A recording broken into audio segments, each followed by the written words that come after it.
एक बार दोनों हाथों को ऊपर कीजिए प्लीज सभी लोग, जो कि घोर टेंशन है। बोलिए हरे कृष्णा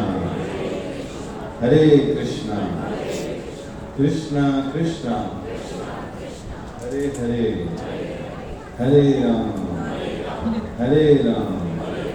राम राम हरे हरे। तो आज हम सब लोग यहाँ एकत्रित हैं हमारे परिवार से वयोवृद्ध श्री राम नारायण जी हमारे मध्य में नहीं हैं, और उनको श्रद्धांजलि सुमन अर्पित करने के लिए हम लोग यहाँ पहुंचे हैं। हम सुमन भी अर्पित करेंगे और भगवान के पवित्र नामों से कीर्तन करते हुए उनके लिए प्रार्थना भी करेंगे कि भगवान उनको सदगति दे, अपने चरणों में स्थान दे। और जिस तरह से उनका व्यक्तित्व था, निश्चित रूप से ऐसे लोग भगवान के चरण कमलों को भी प्राप्त करते हैं। मुझे जितना पता चला वो ये कि यहाँ पर राम मंदिर में प्रचार कार्य में इस्कॉन का कई कार्यक्रम करवाए उन्होंने, कई लोगों को जोड़ने का प्रयास किया। तो भी बहुत अच्छे ढंग से भगवान के भक्त थे।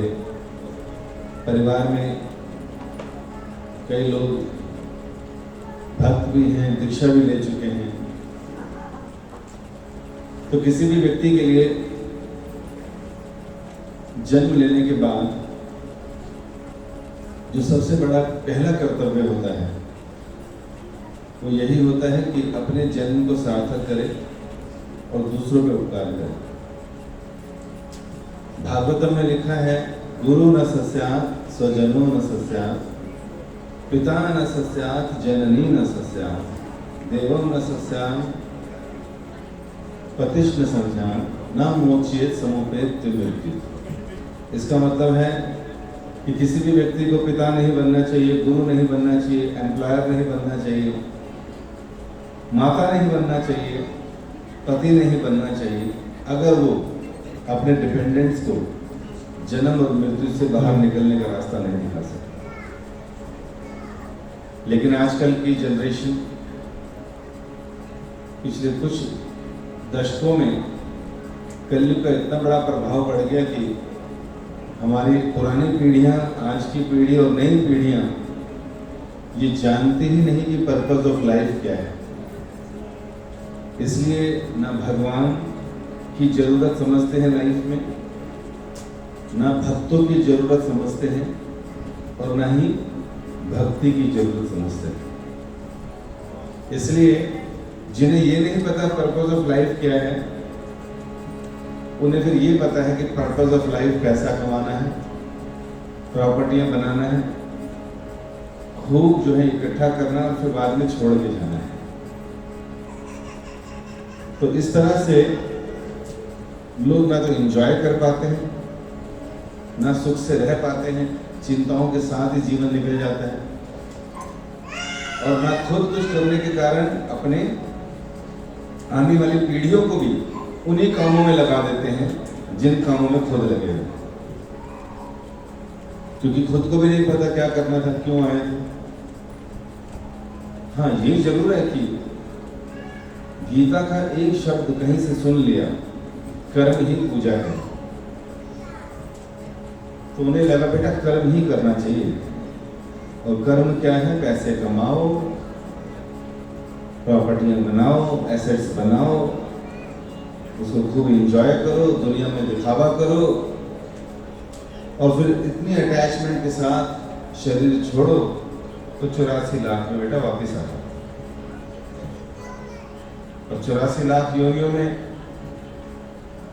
9 लाख पानी के अंदर होती है, 20 लाख प्रकार के पेड़ पौधे हैं, 11 लाख प्रकार के रेंगने वाले जीव हैं, 10 लाख प्रकार के उड़ने वाले पक्षी हैं, 30 लाख प्रकार के पशु हैं, और 4 लाख प्रकार की मनुष्य योनियां, जिसमें देवता, यक्ष, किन्नर, विद्याधर, अप्सराएं, मनुष्य, प्रेत, आत्माएं सब है। अब इन 84 लाख में केवल एक ही योनि ऐसी है जिसमें हम ये डिसाइड कर सकते हैं कि मुझे अगला जीवन कैसा चाहिए, किस योनि में जाना चाहता हूं, और वो है ह्यूमन फॉर्म ऑफ लाइफ, मनुष्य जीवन। बाकी योनियां, पशु पक्षी पेड़, ये सब भोग योनियां हैं। हमने कुछ गलत किया, इन योनियों में चले गए।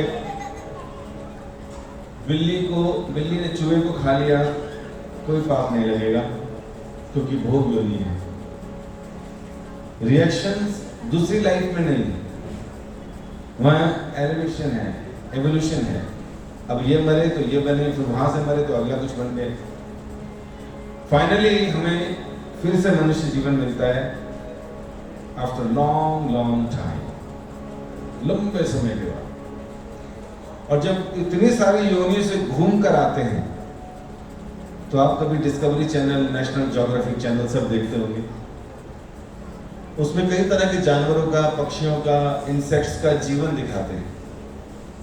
और उसमें क्या दिखाते हैं कि देखिए, इस पर्टिकुलर पशु ने जन्म लिया है, अब इसकी माँ इसे जीना सिखा रही है, शिकार कैसे करना चाहिए ये सिखा रही है, उड़ना कैसे चाहिए, खाना कैसे चाहिए, संबंध कैसे बनाने चाहिए, बच्चों को जन्म कैसे देना चाहिए, घोंसला ये कैसे बनाना चाहिए।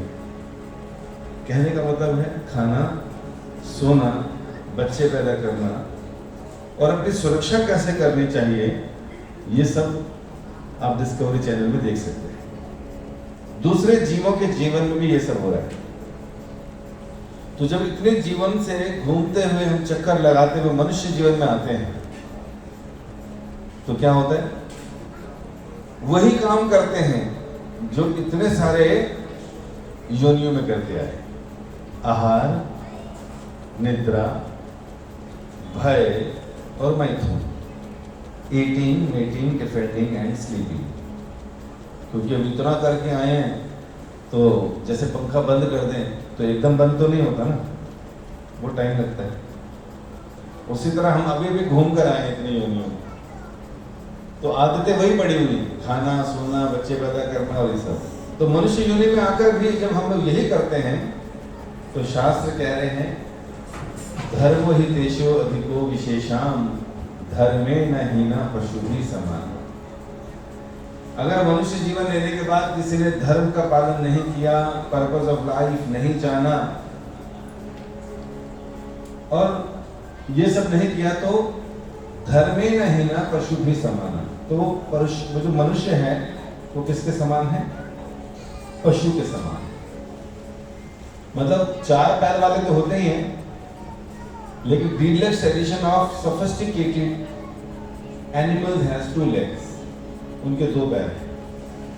क्यों? क्योंकि उनके काम, उनकी हरकतें भी जो डिस्कवरी चैनल में दिखाते हैं हमारे भी वैसे ही। भोजन की तलाश, भोजन के लिए पैसे कमाना, संतान इत्यादि उत्पन्न कर। नहीं sir, how can you say this? We have good intelligence, हमारे पास ब्रेन ज्यादा है, तो ज्यादा ब्रेन से काम क्या करते हैं? How to eat, how to defend, how to mate, काम तो वही कर रहे हैं। इसलिए शास्त्र कह रहे हैं आहार, निद्रा, भय, मैथुनम च समन्वयमेतत् पशुभिरनरा। खाना, सोना, बच्चे पैदा करना, अपनी सुरक्षा करना, ये जानवरों के जीवन में भी समान है, मनुष्य के जीवन में से। इसलिए जब हम लोग मनुष्य जीवन प्राप्त करते हैं, कई बार एग्जांपल दिया जाता है, जैसे हम जब कोई गैजेट लेते हैं, इलेक्ट्रॉनिक गैजेट, सबके पास मोबाइल है, हाथ खड़ा करो, सबके पास है। टीवी सबके घर में है, टीवी एलसीडी है ना, वेरी गुड। तो जितने भी हम गैजेट्स लेते हैं या शर्ट, कुछ भी शर्ट भी लेते हैं, तो सबके साथ एक इंस्ट्रक्शन मैनुअल मिलता है कि इसको चलाना कैसे है। देखा आपने? चाइनीज में, ताइवान में, इंग्लिश में, उर्दू में, हिंदी में लिखा हुआ था कि how to operate that gadget, उसको चलाना कैसे। तो किसी तरह पढ़ते हैं कैसे ओपन करना है, क्या क्या इसके अंदर है, कैसे चलाते हैं। तो ये सब होने के बाद हम उसको ऑपरेट करते हैं। ये बुद्धिमानी भी तो है है ना। बुद्धिमानी तो साइन ऑफ इंटेलिजेंस, कि आपने पहले पढ़ा उसके बाद चलाया, आपने पहले तोड़ा उसके बाद देखा कैसे खोलना था, अरे यार खोल दिया है कि नहीं। Handle with care, open from that side, ऐसे लिखा होगा ना, तो समझदार को इशारा काफी होता है। तो इशारे के लिए इंस्ट्रक्शन मैनुअल मिला होता है। तो उसी तरह हमारे जीवन का जब जन्म लेते हैं उसका इंस्ट्रक्शन मैनुअल क्या है? भगवत गीता। हमारे शास्त्र रामायण महाभारत ये इंस्ट्रक्शन मैनुअल। जन्म होते ही बच्चे के हाथ में ये देना चाहिए, लेकिन वो पढ़ नहीं सकता, इसलिए कुछ समय के लिए स्कूल भेजना चाहिए। माता पिता उसके पहले गुरु हैं, वो उसको समझाएंगे क्या कि बेटा 84 लाख योनियों में घूमता हुआ तू आया है और अब हमारे घर पैदा हुआ है, और हर योनि में तूने खाना सोना संतान उत्पन्न करना घोंसला बनाना अपने को डिफेंड करना ये सारे खेल खेले कि नहीं? तेरे शरीर के माता पिता हम हैं, लेकिन तेरी आत्मा वो भगवान श्री कृष्ण का अंश है। किसका अंश है? कृष्ण गीता में कहते हैं ममे वांश जीव लोके जीव भूत सनातन। भगवान कृष्ण कह रहे हैं कि सभी आत्माएं मेरी ही सनातन अंश हैं। अब कृष्ण अगर कह रहे हैं कि मेरी सनातन अंश है जो आत्मा है, तो इसका मतलब क्या हुआ? सारी हिंदू आत्माएं वो भगवान के अंश है। कौन कौन सी आत्माएं? नहीं, जो सिखों के शरीर में आत्माएं हैं वो भी उन्हीं के अंश है। जो मुस्लिमों के शरीर के अंदर रूह है वो भी उन्हीं के अंश है। जो क्रिश्चियंस के शरीर के अंदर आत्मा है सोल, वो भी उन्हीं के अंश है। और इस तरह से जितने भी जानवर हैं, जितने भी पशु पक्षी हैं, सब भगवान श्री कृष्ण की ही अंश है, ऐसा भगवान ने कहा। इसके अलावा किसी और ने कोई स्टेटमेंट दी हो किसी देवता ने, तो वो हमें बता दीजिए। कोई देवता बोल ही नहीं सकता, क्योंकि देवता खुद भगवान के ही अंश है। तो मैन्युफैक्चरर कंट्रोलर ने कहा कि you all are my part and parcel, सब मेरे अंश हैं। तो हम सब भगवान के अंश हैं और हमारा संबंध भगवान से है।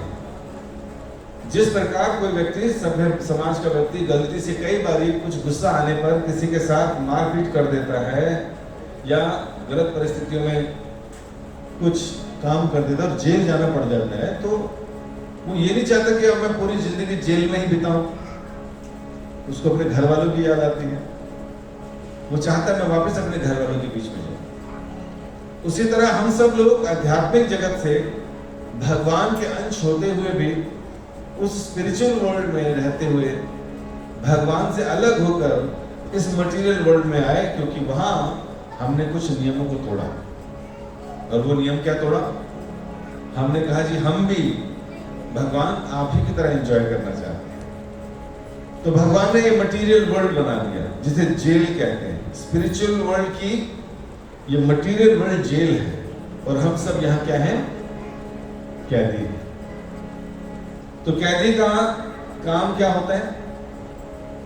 जेल के नियमों का पालन करे जब तक की सजा है, अच्छा व्यवहार रखे, और जब सजा पूरी हो जाए तो वापस अपने घर जाए। तो हम भगवान से हमारा परमानेंट संबंध है, लेकिन हम सब लोग इस जेल में हैं। कर क्या रहे हैं इस जेल में? जेल से बाहर निकलना नहीं चाह रहे। कभी किसी ने इच्छा जताई कि हम संसार छोड़ के भगवान के धाम वापस जाएं? No, never. किसी स्कूल में, किसी कॉलेज में कहीं डिस्कशन हुआ कि हमें वैकुंठ जाना चाहिए भगवान के धाम? कभी नहीं। और कर क्या रहे जेल में? हम जाते रहते जेल, गीता बांटने, लेक्चर देते, तो हम देख कर आते हैं। तो क्या होता है, जेल में 3 टाइप की जेल है। एक ऐसी जेल है थर्ड क्लास जेल, जिसमें 50 गज के कमरे में 30-30, 40-40 लोग सोए होते हैं और उनके वहां 2 ही टॉयलेट होते हैं और खतरनाक गंदे, बहुत बुरी अवस्था में रहते हैं। उनका एक ही उद्देश्य होता है कि थर्ड क्लास जेल से निकलकर सेकंड क्लास जेल में चला जाऊं किसी तरह, क्योंकि उधर 50 गज के एरिया में केवल 15 लोग सो रहे होते हैं और टॉयलेट भी 2 की जगह 3 होते हैं।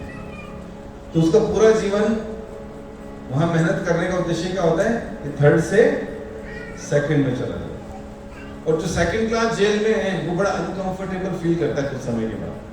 वो कहता है मुझे कहाँ जाना चाहिए, फर्स्ट क्लास जेल में, जहां पर पंखे भी लगे हुए हैं, जहां पर गद्दा भी मिलता है सोने को, और ज्यादा लोग नहीं है, 4 से 6 लोग ही सोते हैं। ये फर्स्ट क्लास जेल है।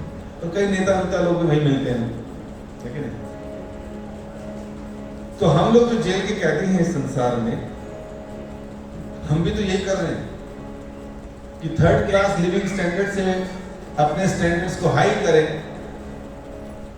और 3 BHK 4 BHK MIG या अपना हो 500 गज 300 गज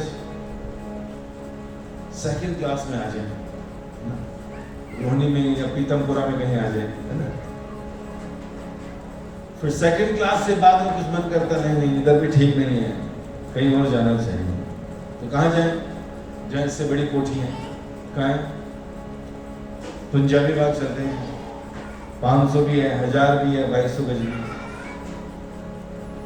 तो थर्ड से सेकंड, सेकंड से फर्स्ट, और इतने में हमारा टाइम पूरा हो जाता है कि मकान बदलते बदलते जेल बदलते बदलते, और फिर बीच में ही कहानी छोड़कर फिर पता नहीं कहाँ कीट पतंगा बनकर फिर से नया जीवन, फिर वही आहार निद्रा भय मैथुन के चक्कर में लग जाते हैं, बाहर नहीं निकल पाते।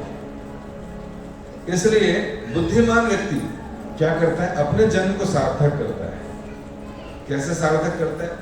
जैसे हमने बताया, माता पिता की सबसे पहली जिम्मेवारी यही है कि उसे जो है जन्म मृत्यु बुढ़ापा और बीमारी, ये जो बार बार हमारे साथ होता है, इससे बाहर निकलना।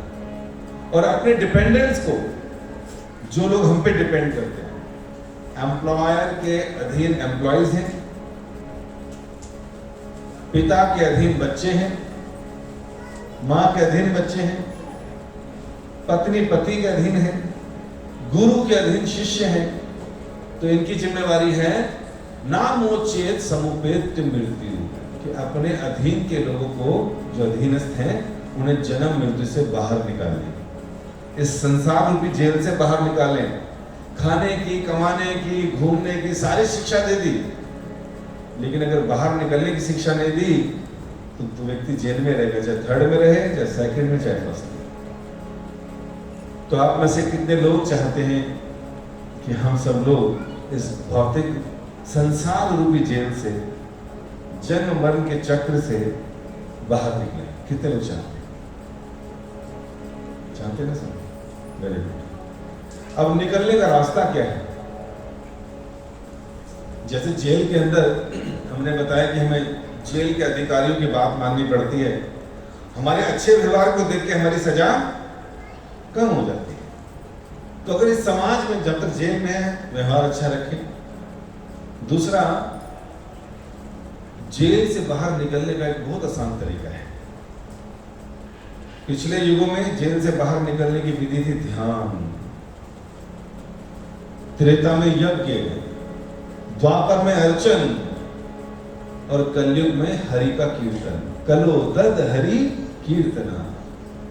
अगर कलयुग में, क्योंकि उम्र भी छोटी है, बुद्धि भी कम है, मानसिक रूप से हमेशा तनाव में रहते हैं, तो श्रीमद् भागवतम में और अन्य ग्रंथों में कलयुग का एक ही मार्ग बताया गया। क्या? भगवान के पवित्र नामों का जप या कीर्तन, बस। और इसको करने के लिए आपको किसी भी अवस्था, परिस्थिति, साफ सफाई, ये सब की कोई आवश्यकता नहीं। सुबह, दोपहर, शाम गाड़ी चलाते हुए, नहाते धोते हुए भी भगवान के नामों का जप किया जा सकता है। और ये करते करते करते 10 साल, 5 साल, 20 साल, सारे पाप भी समाप्त हो जाते हैं, हृदय भी साफ हो जाता है, और रुचि भी उत्पन्न हो जाती है, और आदत भी लग जाती है। अगर नाम जपने की आदत लग गई, practice makes a man perfect, है कि नहीं? जो पूरा जीवन करेंगे, अंतिम समय में वही तो होगा हमारे साथ, वही तो थॉट्स आएंगे। अगर किसी ने पूरा जन्म नाम लिया है तो कृष्ण कहते हैं इस संसार से बाहर निकलने का तरीका बता रहे हैं, जेल से बाहर निकलने।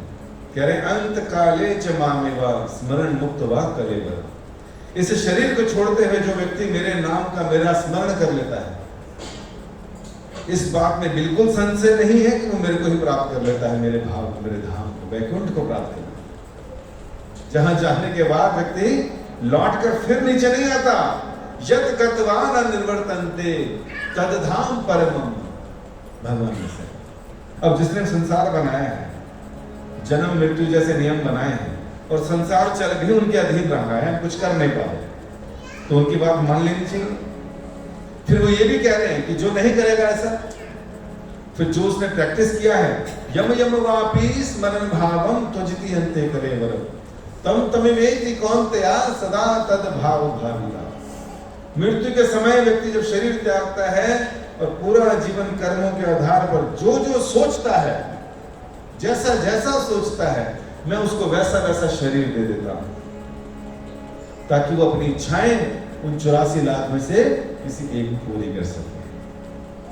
तो पेपर भी लीक हो गया, हम सबको आंसर भी पता चल गया, और ये भी पता चल गया कि संसार से बाहर निकलने का तरीका क्या है। तो आइए हम सब लोग भगवान के पवित्र नाम का जप करें, कीर्तन करें। और राम नारायण जी है ना, नाम ही क्या है, राम नारायण। पुराने जितने भी लोगों के नाम देखोगे यही होंगे, क्योंकि पुराने लोगों ने कथाएं सुनी थी कि एक नाम था अजामिल। अजामिल जो है ब्राह्मण का पुत्र था, अच्छा व्यक्ति था, गलत संगति में पड़ गया, एक वैश्य के चक्कर में पड़ गया, अपनी पत्नी माता पिता को घर से बाहर निकाल दिया, उसके चक्कर में लूटपाट करने लगा, चोरी करने लगा, धोखा देने लगा, लोगों को बांधने लगा, उससे प्यार करने लगा, उससे विवाह कर लिया, उससे 10 बच्चे कर लिए। सबसे छोटे बच्चे का नाम भगवत कृपा से नारायण रख दिया। क्या रखा? जोर से बोलो। हाँ। अब उसको आखिरी छोटे बच्चे से बहुत प्रेम था। नारायण बेटा इधर आओ, नारायण बेटा कहाँ जा रहे हो, नारायण बेटा खाना खाया। और जब उसका समय पूरा हुआ, इतने पाप किए थे तो वारंट निकल गया यमराज के यहाँ से। तो यमराज के दूत उसे लेने आ गए, दूतों का दर्शन किया, बहुत तेज चिल्लाया नारायण नारायण। किसको पुकारा? भगवान को? नहीं नहीं नहीं, जिससे अटैचमेंट थी, किससे थी? बच्चे से। उसका नाम बोला नारायण। अब नारायण बोलने से तुरंत वहां पर विष्णु दूत आ गए, उन्होंने यमदूतों को रोक दिया, इसे नहीं ले जा सकते। कहते जी हमारी किताबों में लिखा है जिसने जीवन भर पाप किया हो नरक में जाएगा। कहते बट हमारी किताब में लिखा है जिसने आखिरी समय में भगवान का स्मरण कर लिया हो, नाम ले लिया हो, वो यमराज के पाश में नहीं फंसेगा, तो बच गया हो। तो अगर हम लोग अपने नाम टिंकू, टॉमी ना फालतू के रखते से कोई नहीं, इसका कोई वो नहीं है फायदा। क्या रखने चाहिए? इस पर रखने चाहिए भगवान के नाम, क्योंकि हो सकता है जिस तरह के हमारे हालात हैं कलयुग में, हमें तो नहीं लगता हम कि बैठ के नाम जप कर पाएंगे, कुछ कर पाएंगे। भाई अजामिल जैसे नाम ही पुकार ले बच्चों के, अरे माधव कहाँ है बेटा, बाहर सेवा करते हैं तो माधव बुलाएंगे है ना, राम बुलाएंगे, राधिका बुलाएंगे है ना। इन नामों से क्या होगा? रोज हमसे होने वाले जाने अनजाने के पाप समाप्त हो जाएंगे, नाम में रुचि हो जाएगी। इतना नाम लेने से कम दुर्गति नहीं होगी, सदगति होगी। तो आइए, इन नामों की अगर इतना महत्व है तो हमें भगवान का नाम पूरे उत्साह के साथ लेना चाहिए। और राम नारायण जी जो कि जाने से पहले भी लोगों से अपना नाम बुलवा के पाप धो गए लोगों के, और अब जाते जाते भी यही काम कर रहे हैं। आइए भगवान के पवित्र नामों का जप और कीर्तन करें। आपको मेरे साथ नहीं, मेरे बात करना है। बोले हरे Krishna.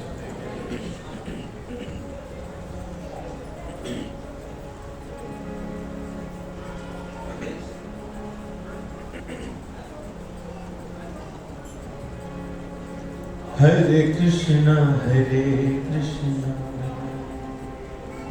Krishna Krishna Hare Hare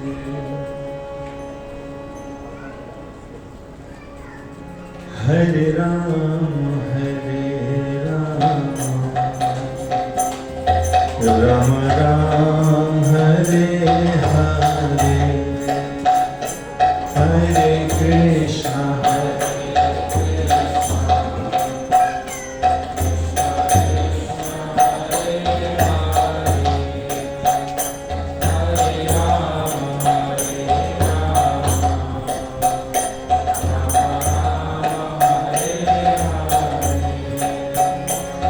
Hare Krishna Hare Krishna Krishna Krishna Hare Hare Hare Ram Ram Ram Hare Hare बोलिए Hare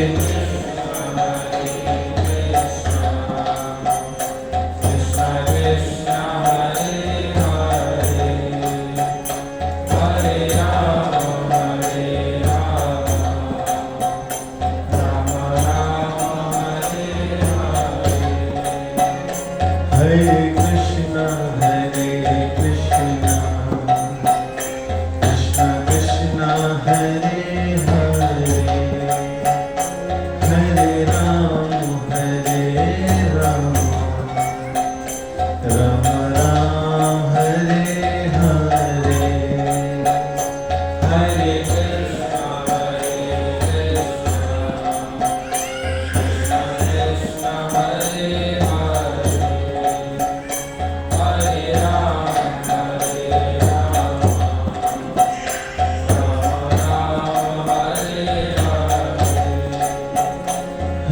Hare Krishna Krishna Krishna Hare Hare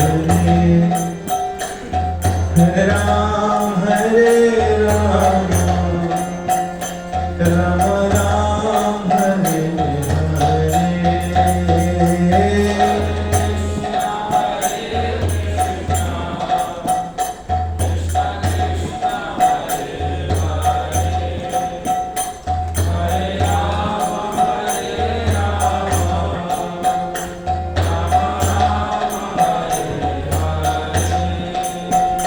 Hare Krishna Krishna Krishna Hare Hare Hare Ram Ram Ram Hare Hare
Krishna Hare Krishna Krishna Krishna Hare Hare Hare Rama Hare Rama Rama Rama Hare Hare Hare Krishna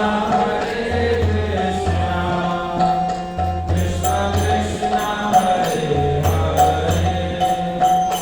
Hare Rama Hare Rama Rama Rama Hare Hare Krishna Krishna Krishna Hare Hare Hare Rama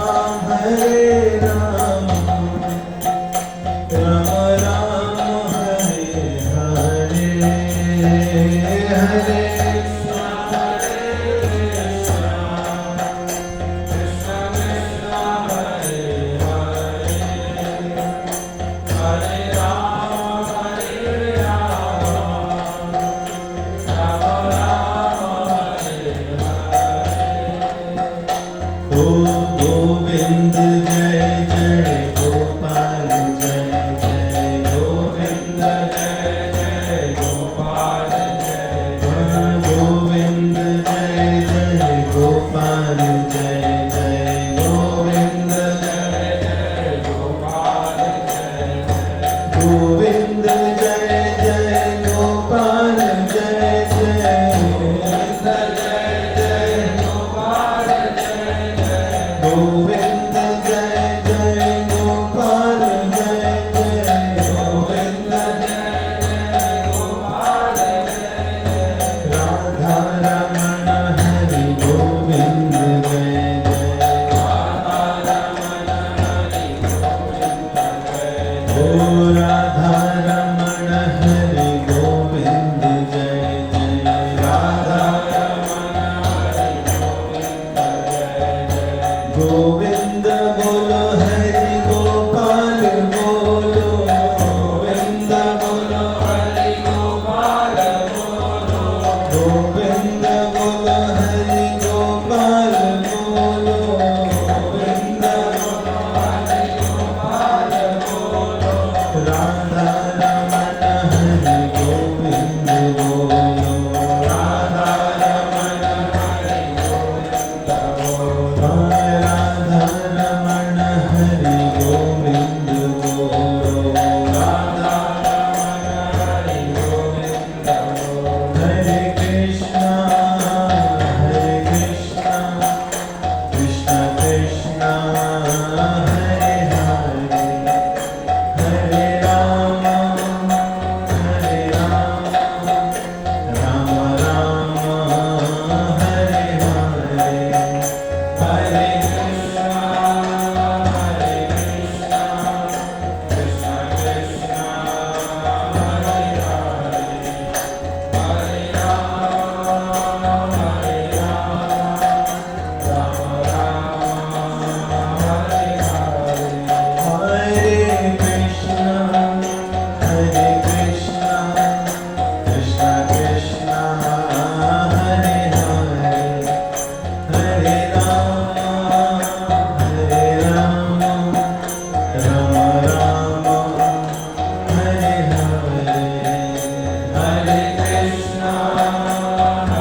तो बताया जाता है कलयुग में क्यों ही भगवान का नाम इतना सरल, इतनी आसानी से कोई उस धाम पहुंच जाए जहां पर पहले के लोग इतनी मेहनत करके जाते थे, तो कई बार लगता नहीं ऐसा हो नहीं सकता शायद। इसलिए भागवतम में, अन्य पुराणों में लिखा है, कृतयज्ञ ध्यायतो विष्णु त्रेतायाम यजतो मुखे द्वापरे परिचर्यायाम कलो तद हरि की।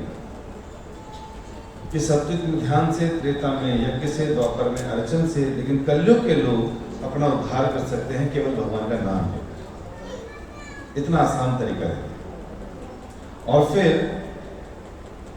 बताया जाता है सत्युग में तो भगवान जब अवतरित होते थे तो ज्यादा असुर नहीं होते थे, बड़े बड़े होते थे लेकिन कम ही होते थे, और वो एक प्लैनेट से दूसरे प्लैनेट में मारे जाते थे। त्रेता युग में ये लोग प्लैनेट वाइज युद्ध नहीं होता था, ये स्टेट वाइज हो गया, country wise, India, Sri Lanka, Ravan Sri Lanka में। द्वापर युग में आए तो द्वापर युग में घर के अंदर शुरू हो गए, कौरव एंड पांडव ना, कितना बड़ा महायुद्ध हुआ। अब कलयुग है, कलयुग में हमारा युद्ध हर जगह चल रहा है, ऊपर भी चल रहा है, स्टेट कंट्री वाइज भी चल रहा है, घरों में भी चल रहा है, और विद इन अपने अंदर भी चल रहा है। क्योंकि लड़ाई की जड़ बाहर नहीं है, लड़ाई की जड़ हमारे भीतर ही है। आसुरी प्रवृत्ति जिसे बोलते हैं, जो कहलाती है काम, क्रोध, लोभ, मोह, मद और मात्सर्य, इसकी वजह से लड़ाई झगड़े होते हैं। किसी का लोभ ज्यादा है तो किसी का पैसा मार लिया, लोभ ज्यादा है तो सुबह से शाम तक दुखी, क्रोध ज्यादा है तो किसी का सर फोड़ दिया, है कि नहीं, लड़ाई कर बैठे, चाकू मार दिया। इच्छाएं असीमित हैं, इसलिए सुबह से लेकर शाम तक भागते रहते हैं। मोह इतना है कि घर परिवार से जुदा नहीं हो पाते, अलग नहीं हो पाते। ईर्ष्या द्वेष लोगों से भरा। तो आसुरी प्रवृत्ति होने के कारण हम देखते हैं आज लोग, पहले तो जो असुर होते थे उनके सिंग लगे होते थे, लंबे लंबे दांत होते थे, पीतल जैसे बाल होते थे, हु हा हा करते हुए आते थे, ऐसे ही पकड़ते थे गायों को, ब्राह्मणों को खा जाते थे, या उनके यज्ञ में परेशानी पैदा करते थे। आजकल तो उस तरह के असुर नहीं है, लेकिन जो ज्यादा क्रोधी है, जो लोभी है, जो ज्यादा, तो समझ सकते हैं कि ऐसे लोग जो वही आसुरी प्रवृत्ति वाले कार्य, पैंट शर्ट में, ब्रांडेड कपड़ों के अंदर रहकर, सोफिस्टिकेटेड दिखने वाले, हाईली एजुकेटेड और धनवान, तो ये सारे फीचर्स उनके अंदर भी मिलेंगे, लेकिन प्रवृत्ति आसुरी ही रहेगी। तो फिर इनका उद्धार कैसे होगा? इनको मारने के लिए तो भगवान को घर घर में जन्म लेना पड़ेगा। तो भगवान ने क्या किया? कलयुग में बताते हैं अपने नाम, भगवान के जो पवित्र नाम है उन्हीं में सारी शक्ति डाली।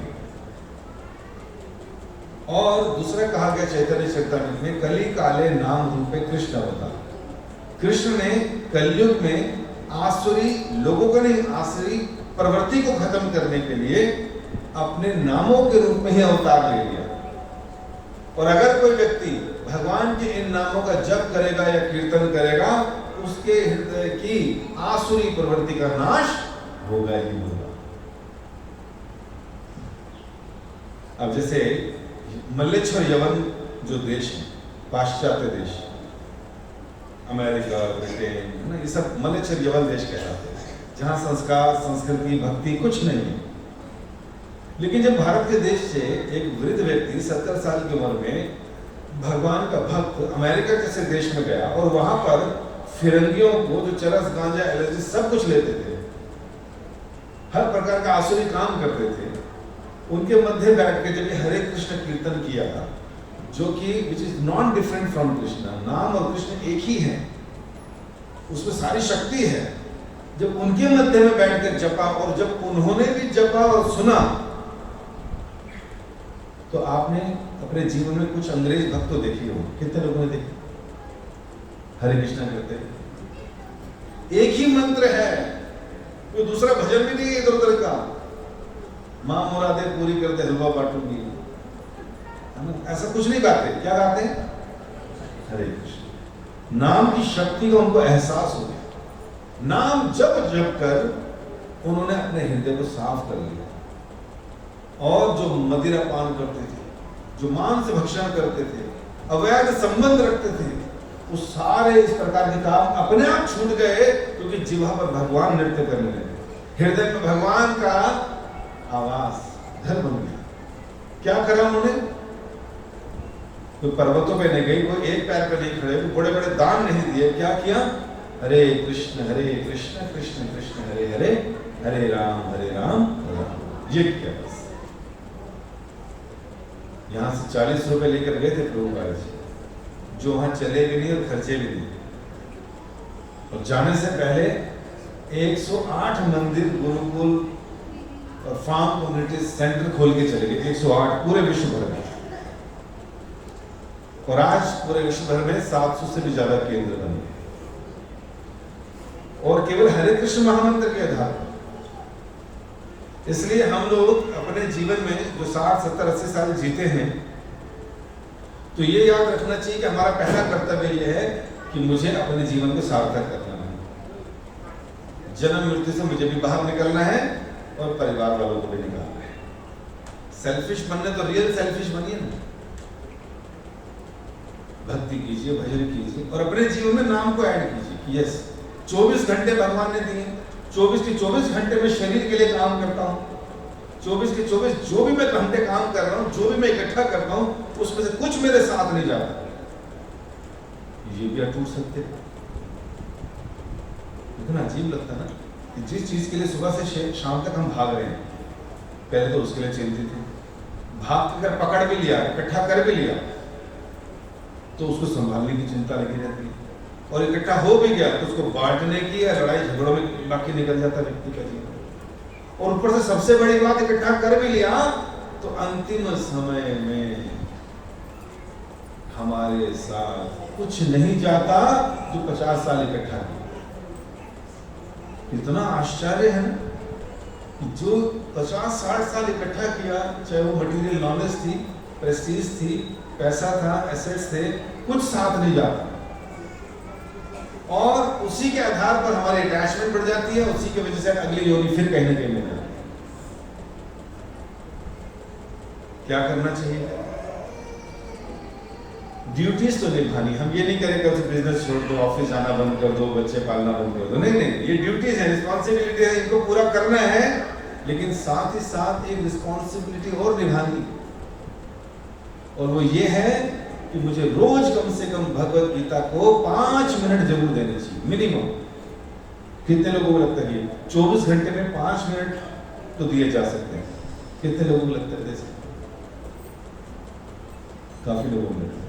आजकल तो फोन पे भी अवेलेबल है, लेकिन घर में आराम से बैठ के पढ़े 5 मिनट, और उसको पढ़ते हुए आप देखेंगे कई ऐसी चीजें हैं, कई समाधान आपको मिल जाएंगे लाइफ के।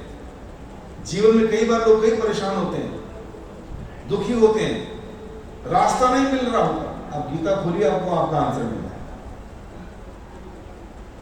और गीता में हमारा आत्मा का क्या क्वालिटीज हैं, भगवान कौन है और कैसे हैं और क्या करते हैं, कहाँ रहते हैं, संसार कैसे बनाया, कर्म कैसे करने चाहिए, सब लिखा है। तो 5 मिनट गीता को देना चाहिए। और जब नाम की महिमा हमने सुनी कि भगवान का नाम लेने से जन्म मृत्यु से निकल जाएगा व्यक्ति, हम 24 घंटे शरीर के लिए लगा रहे हैं, और अंत में शरीर का क्या किया हमने? जब आत्मा निकल गई तो जला दिया। मतलब जिस शरीर को इतना हमने सजाया, संवारा, रिलेशनशिप मेंटेन करी, उसको इतना कॉस्टली सब कुछ दिया, मकान दुकान उसको बचाने के लिए बनाया, और फाइनली केवल आत्मा बाहर निकलने पर हमने उसको जला। तो क्या चीज ज्यादा इंपॉर्टेंट है, वो शरीर या वो आत्मा? क्या ज्यादा इंपॉर्टेंट है? आत्मा इज मोर इंपॉर्टेंट ना।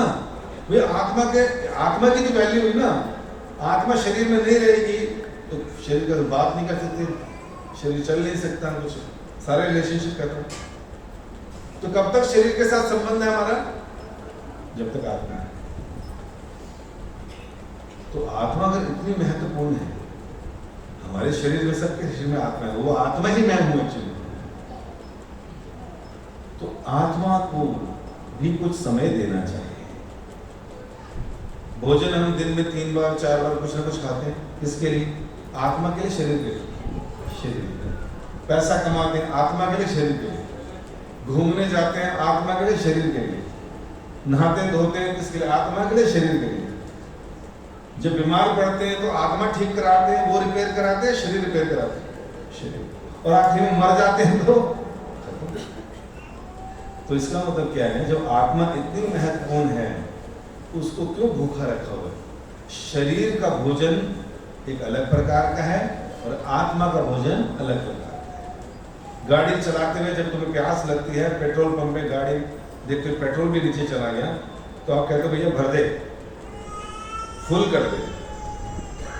तो अगर पाइप आपके मुंह में लगा दे तो ऐसा कर दो फुल, अब वो ये थोड़ी करेगा भाई ये मेरा खाना थोड़ी है, तो गाड़ी का है, मेरा क्या है, मुझे तो बिस्लरी दे देते है ना। तो मेरा भोजन अलग है, शरीर का भोजन अलग है। तो आत्मा का भोजन, क्योंकि आत्मा आध्यात्मिक है, ट्रांसेंडेंटल, दिव्य है, तो उसका भोजन भी दिव्य होगा, आध्यात्मिक होगा। भगवान भी आध्यात्मिक है क्योंकि हम उनके अंश हैं, तो भगवान के नाम भी आध्यात्मिक है, ट्रांसेंडेंटल है। तो आत्मा का भोजन क्या है? भगवान और भगवान के नाम और उनकी भक्ति। तो आत्मा संतुष्ट रहेगी तो बुद्धि, मन और शरीर भी संतुष्ट रहेगा। तो 24 घंटे में से क्या लगता है कितनी देर हमको, वैसे तो इंपॉर्टेंट पता चल गया कि ज्यादा इंपॉर्टेंट आत्मा है, फिर भी 24 घंटे में किसी को लगता है कि हाँ हम लोग 5 मिनट या 10 मिनट दे सकते हैं आत्मा के लिए? कितने लोगों को लगता है? वैसे तो आप देते होंगे, कुछ ना कुछ पूजा पाठ रोज करते हैं, बट लेकिन अगर हम लोग कलयुग के प्रभाव से, दुष्प्रभाव से बचना चाहते हैं, क्योंकि नारद जी ने 5000 साल पहले देख लिया कि कलयुग में लोगों की हालत क्या होगी, उम्र कम होगी, मंद बुद्धि होंगे, मंद भाग्य होगा, हमेशा डिस्टर्ब रहेंगे। तो वो ब्रह्मा जी के पास जाते हैं और कहते हैं भगवान एक चीज बताइए, ये कलयुग जो आने वाला है, उस कलयुग में लोगों की ये दुर्दशा होने वाली है, इनका उद्धार कैसे होगा? 108 उपनिषद है ना, उसमें से एक उपनिषद का नाम है कली संतन उपनिषद, उसमें लिखा है। तो ब्रह्मा जी ने कहा तुमने बड़ा अच्छा प्रश्न किया नारद, तुम्हारे प्रश्न के उत्तर में कलयुग के लोगों को फायदा चुकाया। उन्होंने कहा, ब्रह्मा जी ने, हरे कृष्ण कृष्ण कृष्ण हरे हरे, हरे राम राम राम, ये ब्रह्मा जी ने बोला। और कहा दूसरा श्लोक, इति षोडशकम नाम नाम कली कलमश नाशनम ना कह परोतर उपाय सर्ववेद शुद्ध। ब्रह्मा जी ने कहा देखो मैंने जो 16 शब्दों का मंत्र तुम्हें बताया है, ये कलयुग के सारे कलमशों का नाश कर देगा, इससे बढ़कर कोई उपाय नहीं है, मैंने सारे वेदों में देख लिया। किसने बोला? ब्रह्मा जी ने। किसको बोला? नारद जी को। नारद जी किसके लिए पूछ रहे थे? कलयुग के लोग। कौन है कलयुग के लोग? हाथ खड़ा दो। हम। तो नाम जब कौन करेगा? ब्रह्मा जी, नारद जी, हमें करना है। तो 24 घंटे में से 10 मिनट किसको देने? हमें देने। क्या जप करने के लिए? हरे कृष्ण कृष्ण कृष्ण हरे हरे, हरे राम। तो कुछ माला भी है हमारे पास है।